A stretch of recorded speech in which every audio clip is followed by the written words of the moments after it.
જો આ golden temple બનાવે ને સમૂહમાં જમાડે. પહેલાં અમારે સોશિયોલોજીમાં આવતું, મને તો સોશિયલ કલ્ચર હિસ્ટ્રી, મારે આર્ટ્સ હતું ને, મને આવું બધું જોવું બહુ ગમે. એટલે ટ્રેન કઈ રીતે બને ને એ બધું બતાવે. જો સાંજા ચૂલા આપણે વીરપુરમાં છે ને એવી રીતે રોટલી કેવી રીતે બનશે ને એ બધું બતાવે છે. મજા આવે એવું જોવાની.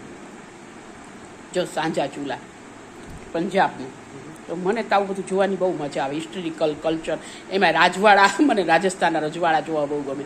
આપણે જાગનાથનું મકાન રજવાડું તો ન કહેવાય, પણ થોડું ઘણું તો કહેવાય ને, દિલીપ કુમાર કરીને કહે છે. એટલે એ બધું વસ્તુ એન્જોય કરવાની યાર લાઈફમાં. થોડું થોડું છે ને, હવે શોખ રાખીએ ને તો થોડોક જીવનમાં વિલ પાવર આવે. બાકી હું સ્ટેટસમાં બધા 2-3 બેન પડ્યું કે જયશ્રીબેન ઉઠતા હોય તમારા સ્ટેટસ મજા આવે. એટલે આ રોજ તો આપણે ફરવા કાંઈ જવાના ન હોય, પણ તો એવા થોડાક શોખ ને ઉત્સાહ જીવનમાં રાખીએ તો મજા આવે.